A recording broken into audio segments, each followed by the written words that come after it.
Lethallitis raises a good question. What'd you say? Odell Beckham Jr. or DeAndre Hopkins? Which one? I know. Like, the physical ability definitely goes to OBJ. Again, that's what you heard me say that a minute ago, right? I mean, OBJ's special. OBJ is one of those guys, you talk to coaches around football, and when he's healthy and hitting on all cylinders, coaches will tell you he might be the greatest receiver I've ever seen. His route running, his after the catch, his strength, his ability to 50-50 balls, adjust to balls. He's special there, but the injury is the real thing there. So the potential of OBJ is greater to me than DeAndre Hopkins right now. It is greater, but and the overall talent and explosiveness is. But it is 2 ACLs in 3 years, like you've explained many times. So that's where you got to balance it. And I don't know. I guess I'd go with OBJ. I would go with OBJ, but it'd be a close one. The injury stuff does scare me a little. I'd go with OBJ just because the high end I think is more significant and the Exactly. impact That's what it is. on Right. your offense is more significant and Right. the impact he has on your team. And That's another thing too. It gets under the radar. You and I know this. The rest of the public, when you tell people, and I'm at the gym or whatever else, and I tell them OBJ, every guy and coach in the history that's been around him loves him. He's an amazing leader. They're always like, what? Huh?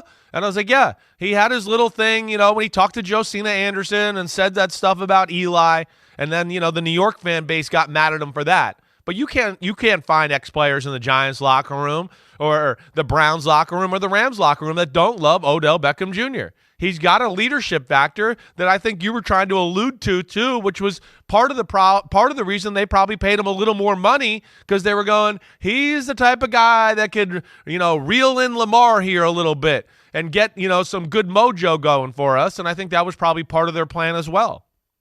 Oh, I think that was one of the major factors in Right. getting the Lamar Jackson deal done. The presence of Odell Beckham Jr., who quite possibly made a phone call to Lamar after Jalen Hurts did his deal saying, hey, Lamar, you just got to take something like Jalen Hurts did, or you're never going to get a deal. As we were saying all along, you got to say yes at some point. I think DJ helped reinforce that.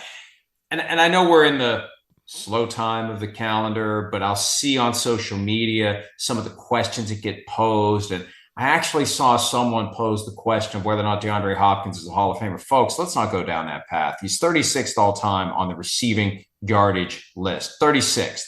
He's not going to have major, massive years to get him higher and higher at this point. And in this day and age, with so much passing, he was never the best receiver in football, clearly without question, the number one guy, the guy that keeps you up at night game planning against. He's been great, but not spectacular, next level. Terrell Owens, Randy Moss, that's where the bar should be, maybe a little bit lower than those two. Yeah. But never that guy that when you watch his teams play, you're fearful he's going to beat you single-handedly, which is, I think, what should be the general litmus test at the receiver position. You got to be transcendent to get in. Of course, you and I are in the Deion Sanders upper room. I mean, I think the upper room should bleed down a little bit to the lower room too. I think too many get in who shouldn't anyway, because they have a quota to fill, because they got to have a parade and they got to have maximum occupancy of the hotel. So we got to have 8 busts every year, even if there aren't 8 busts worthy of going in. That's a different issue, but not really.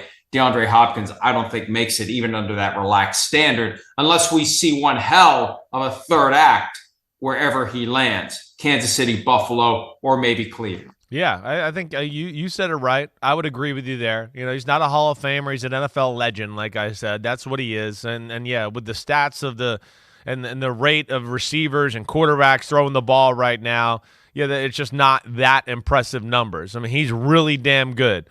But yeah, you got to be, it's transcendent numbers and special things like that. And you got to have number of years where you go, I think you got to go, hey, there's no doubt he was the best receiver in football. Like, hey, that guy, or he was, like you said, a game changer. We got to double cover him at all costs. He can score a touchdown from any part of the field, right? Like the guy over your left shoulder. I mean, that's Larry Fitzgerald, right? He fit that mold. That's why he'll be in the Hall of Fame. He not only did that, but then at the end of the career, changed the way he played and became an awesome slot receiver to go along with it. So he almost had 2 careers that were awesome, and I think that's the kind of guy we're talking about as far as Hall of Fame wide receivers. Hi, it's Mike Florio. Thanks for watching PFT on YouTube. Hit subscribe for the latest news and analysis from Pro Football Talk.